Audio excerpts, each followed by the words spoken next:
अरे दुग्गल साहब, इसे कहते हैं यारी। तुम्हारी बीवी ने तुम्हें घर से निकाल दिया तो क्या हुआ? तुम हमारे घर पे आके लौट सकते हो, रह सकते हो, खा सकते हो, पी सकते हो। तुम इतना कह रहे हो तो रुक ही जाएंगे, लेकिन हमें एक बात बताओ, तुम्हारी बीबी हमें बर्दाश्त तो कर लेगी ना? वरना पता चले कि हम बैठे हैं और आए हमारी खोपड़ी फोड़ देवा। अरे ऐसी सिटपिटी बातें मत करो, वो तो बेचारी गाय है, गाय। गाय है? अरे तभी हम सोचे वो एक हिटो साढ़ तुम्हारे घर के बाहर काहे खड़े रहते हैं। अरे नहीं यार, वो तो आवारा सांड है। मेरा मतलब है कि वो बहुत सीधी सादी है, गाय है, एकदम गाय। वो जैसे ही मेहमान को देख ले, भागते हुए गुलाटी मारते हुए पैरों पे गिरती है आके। लेकिन हमने तो सुना था कि तुम्हारी बीबी बहुत गुस्सैल है, तुम्हारी फुकनी बना के रखती है बा। अरे भाई, ऐसी बिना सर पैर की परकटी बातें मत करो यार। चलो, नहीं नहीं, अभी चलो। अगर वो तुम्हारे घर में घुसते ही पैरों पे ना गिरी आके, तो तुम मार जूता मेरी चांद गंजी कर देना। पर भैया, हमने तो ये भी सुना था कि वो चिमटा गरम करके पिछवाड़े पे रख के खाल उचाड़ लेती है एकदम कसाई की तरह। अरे दुग्गल साहब, कदम तो बढ़ाओ। चलो तो महाराज, तब देखना कैसे मेरे पैर धो के पीती है वो। हेलो, हाँ बोलो। इतनी देर से कहाँ मर रहे हैं, कनस्तर की औलाद? कहीं नहीं, अरे रास्ते में हूँ जानू, समझा करो। रास्ते में हूँ, आ रहा हूँ बस। और हाँ, अकेले ही आना, वरना किसी लल्लू पंजू को अपने साथ उठाए चले आओ गोदी में, वरना फिर तुम्हारे लिए चिमटा गरम करके रखा है। ऐसा डिजाइन बनाएंगे ना कि सारी पुश्तें याद रखेंगी। क्या आज तुम्हारा व्रत है? आज पैर नहीं छू पाओगी? अरे क्या बोल रहा है ये, क्या बोल रहा है लल्लू राम? खोपड़ी गर्मी में सटपटा गई है क्या? अच्छा अच्छा अच्छा, आज वो बंगाली बाबा ने मना किया है पैर छूने से। अरे कौन से बाबा जी? कैसे बाबा जी हैं? क्या सच में खोपड़ी पगला गई है क्या गर्मी में? जाके पागल खाने में चेकअप करवा, मैं रख रही हूँ फोन। लगता है फोन कट गया अब। अरे ओ मनूस की बच्ची, ऐसे कैसे पैर नहीं छुएगी हैं? बेगू क्या तेरा बाप भी गुलाटी खा के पैर छुएगा, वरना हम टांग काट देंगे तुम्हारी। तू एक बार घर आ जा बेटा, तेरी ऐसी ऐसी जगह डिजाइन बनाऊंगी ना कि तू क्या, तेरा पूरा खानदान याद रखेगा।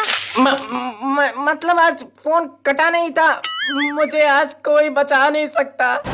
वाह भैया वाह, तुम्हें मान गए आज हम। तुम अपनी लुगाई से ऐसे भी बात कर लेते हो। हमारे अंदर तो साहस नहीं है। अगर हमने कोशिश की तो क्या पता हमारे दो रापट दे और घर से निकाल दे बाहर अलग। ये लो, इनसे मिलो, ये हमारे मामा की लड़की के मौसी के बेटा है। और इस बेचारे का इस दुनिया में कोई भी नहीं है। तो अब ये बेचारा कहाँ जाएगा? चलो इसको यहीं पे रोक लेते हैं। क्यों? हमने क्या इसका ठेका ले रखा है? और कौन है ये सड़क छाप? कहाँ से उठा के लेके आए हो इसे? ऐसा लग रहा है गंदे नाले से सीधा चला आ रहा है यहाँ पे। इसको वापस छोड़ के आओ जहाँ से उठा के लाए हो, वरना इसे अगर घर में घुसे ना तो चिमटा अंदर रखा है। अरे सुनो तो, मैं नहीं लाया हूँ इसको, बल्कि हमारी तकदीर इसे घसीट के लाई है हमारे पास। किस्मत वाले हैं हम। ये हमें हमारे घर में ना दिख जाए, वरना तुम्हें और इस कन खजीरों को उठा के वॉशिंग मशीन में डाल के धुल के और सुखा के भिखारियों में बंटवा दूंगी। दुग्गल यार, तू यहीं रोक, कहीं भगे ना चले जाना, यहीं रुकना, अभी हम आते हैं। ये बीबी है कि तूफानी मेल, ये इसको झेल कैसे रहा है आखिर है?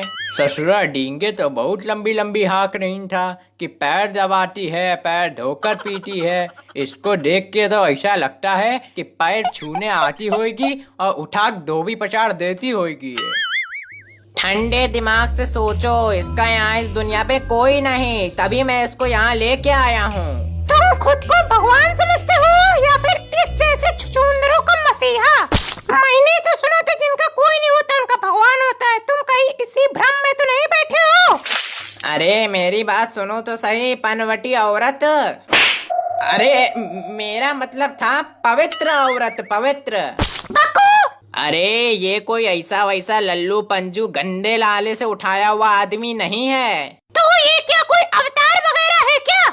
अरे नहीं, बस इसको ब्लड कैंसर है। ब्लड कैंसर है?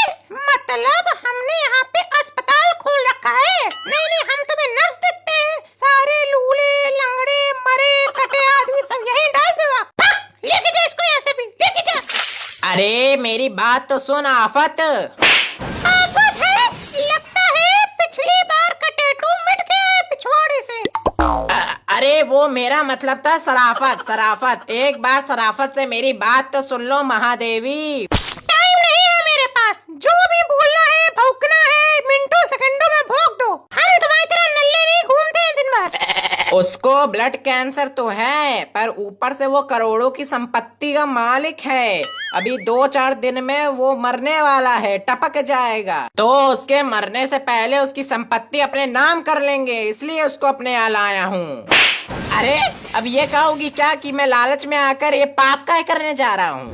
नहीं मेरे प्राणनाथ, काम की बात देर में बताई, इसलिए पड़ा तुम्हारे। तो उसको मैं अब अंदर पकड़ लाऊं, वरना वो कहीं भाग जाएगा बाहर ही से। तुम पहले जाओ और उस कनखजूर, अरे मतलब देवर जी को पकड़ कर रखो जाके, वरना क्या पता वो भाग जाए। जे जे बहुत अच्छा, ये हुई ना बात। भाग यहाँ से भाग। अगर वो यहाँ से भाग गया ना तो तेरे अलग अलग जगह बढ़िया बढ़िया टैटू बनाऊंगी। अरे देवर जी अंदर आइए, अपने शुभ कदम हमारे घर पे रखिए। अतिथि देवो भव। ये सिंधी ने ऐसा कौन सा कैप्सूल पकड़ा लिया इसको कि ससुरा पूरी ही बदल गई एकदम। भैया औरत को आज तक कोई ना जान पाया है। अब कुछ खाना पानी लाओगी कि यहीं भूखा मार दोगी खड़े खड़े? ला रहे हैं, ठूस लेना, भुकाई ना जाओ ज्यादा कुत्तन की तरह। अरे वाह क्या बात है, देसी घी के पराठे। इन्हें देखने के लिए तो हम बरसों से तरस गए थे, आज ये बन भी गए। रख उसको, रख नीचे, ये देवर जी की थाली है, तुझे देसी घी के पराठे हजम नहीं होंगे। तुम्हारे लिए अभी ला रही हूँ, रुको अभी बैठो यहाँ। ले ठूस ले खाना। अरे ये क्या है? ये तो परसों की बासी रोटी और भुसा हुआ साग है। अरे उल्टी खुपड़िया, परसों का साग नहीं सरसों का साग है, सरसों का। हाँ लेकिन बना तो परसों था ना। देखो आमदनी है हम लोग की कम, और घर में ऐसे खर्चा होता है जैसे अंबानी तुम्हारे चौथे चचा लगते हो। तो तुम्हें कुछ दिन रूखा सूखा खाना खा के गुजारने पड़ेंगे। तो इस घर के लिए सारा खून पसीना मेहनत तेल सब हम ही से निकालोगी क्या? मुझे पहले से ही पता था कि तुम ऐसा ही कुछ बकोगे, इसलिए मैंने पहले ही चिमटा गर्म होने के लिए रख दिया है। अरे नहीं यार, क्या बात करती हो? बासी रोटी और भुसा हुआ साग खाने का अपना ही कुछ अलग मजा है। इस घर के लिए तो मैं अपना एक एक कतरा खून का बहा दूं। अरे देवर जी कहाँ हो आप? देखो मैं आपके लिए क्या लाई हूँ। हैं, इतने प्यार से तो तुमने मुझे भी आज तक कभी नहीं बुलाया। अरे ओ सिंधी, वहाँ खड़े खड़े क्या ताक रहा है? जा देवर जी को बुला के ला। घर में तो मेरी पोजीशन बहुत कम हो गई है, मुझे से तो दुग्गल की दुग्गी सी लग गई है। अरे देवर जी कहाँ थे आप? मैं तो आपको ढूंढ ढूंढ कर परेशान हो गई। देखो मैंने आपके लिए बादाम की खीर बनाई है। अरे वाह भाभी जी वाह, मजा आ गया। क्या खीर है, इसकी तो हमने सपने में भी कल्पना नहीं करी थी। जरा अपने पति को भी थोड़ी दे दो, मुंह ताक रहा है बैठे बैठे। देखो कैसे लाल टपका रहा है, देख। अरे मुझे भी कुछ दो खाने के लिए, मेरी जीभ भी लपलपा के बाहर गिरी आ रही है। ये लो खा लो, ठूस लो, अफर लो एक बार में। अरे ये क्या, यहाँ तो चावल पे चीनी पड़ी हुई है, खीर कहाँ गई? अरे हमारा बजट डाउन है, और खीर में भी तो चीनी और चावल होते हैं, उसी को खाकर खीर की फीलिंग ले लो। सिंधी यार, तुम इतना काम अकेले कैसे कर लेते हो? कैसे इतना सब कुछ सहन कर लेते हो तुम? ये लो, ये भी धुल लेना। अरे यार सिंधी, मुझसे तुम्हारी हालत देखी नहीं जा रही है। अरे बहुत बुरा फंस गया रे। मैंने अपने पैरों पर खींच के कुल्हाड़ी मार ली है। ना मैं उस लालची औरत को प्रॉपर्टी का लालच देता, ना मेरी कुछ ऐसी दशा होती। ये लो, ये भी तुमसे बढ़िया साफ कर देना। ए सिंधी, इधर दे कपड़े, इधर दे, मैं धोता हूँ तेरे लिए, दे। रहने दे यार, सह लेंगे थोड़ा सा, मुझे ये सब वैसे भी करने की आदत है। लाओ लाओ हमको दो, आज हम ही सारे कपड़े धुल डालिए, आज सारा दोस्ती का फर्ज यहीं उतार दिया। रहने दे ना, पिटवाएगा क्या मुझको? अरे यार दिखाओ तुम, उधर दो। मैंने कुछ नहीं किया, यही दुग्गल साहब थे, दुग्गल साहब। यही कपड़े को ऐसे खींच रहे थे जैसे रबड़ बैंड हो। गलती चाहे किसी की भी हो, सूते तुम ही जाओगे, चिमटा तुम्हारे ही चिपकेगा। अरे अरे क्यों भाई, क्यों? ऐसा थोड़ी ना होता है। जब देवर जी को कपड़े धुलने नहीं आते तो तुम बता नहीं सकते थे? अरे ये कहाँ का न्याय हुआ? ये तो अन्याय है, अन्याय। मेरी सलवार फटी है, मैं देवर जी को कुछ कह नहीं सकती, चाहे सारी गलती उन्हीं की क्यों ना हो। पर मुझे गुस्सा भी तो आ रहा है, तो गुस्सा तो उतारना पड़ेगा। तो चलो जल्दी। अरे लेकिन नहीं नहीं, पिछवाड़ा जला दिया रे। यार सिंधी, एक बात बताओ हमका कि जिस दिन हम तुम्हारे यहाँ आए थे उस दिन तुम्हारी बीवी तो आग उगल रही थी, उसको बर्दाश्त ही नहीं हो रहा था हमारा आना। हमें तो ऐसा लग रहा था कि उठा कभी मटका खोपड़ी फोड़ देगी हमारी। तूने इसे का बोल दिया जो हमारी एकदम से वो पूजा करने लगी? अरे छोड़ भी उन सब बातों को, पुरानी बातें हैं, मिट्टी डालो। आई का हो गया? काय रख रहे हो गधे की तरह है?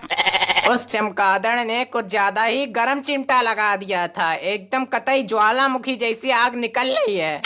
विधाता ने तुम्हारी किस्मत में यही लिखा है। तुम बस ये बताओ कि तुम्हारी बीवी अचानक से हमारी पूजा कैसे करने लगी? यार हम दोनों बचपन से साथ में रहे हैं, स्कूल की दीवार फांद कर गन्ने के खेतों में घुस कर बीड़ी फूका करते थे।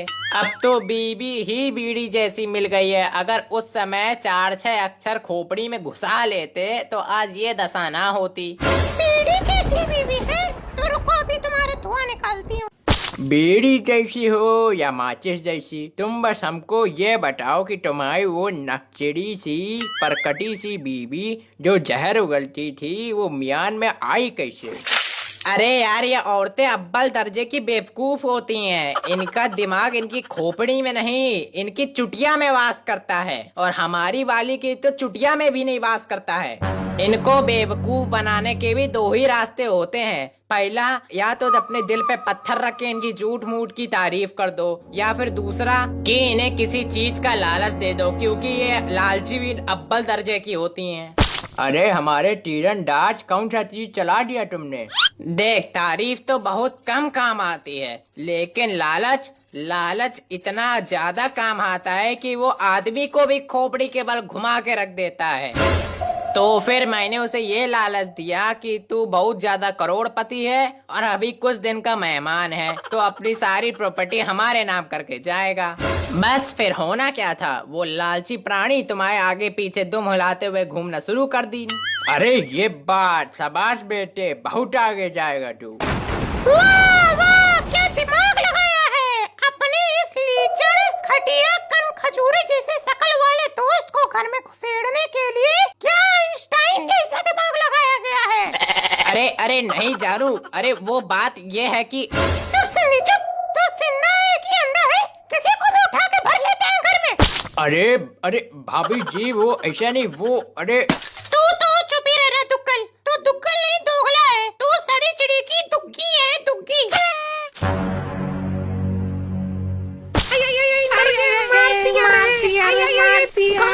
पिछवाड़े में। ऐसे ही और मजेदार फनी वीडियोस देखने के लिए PM टोन्स को फेसबुक पर फॉलो करना बिल्कुल ही ना भूलिए।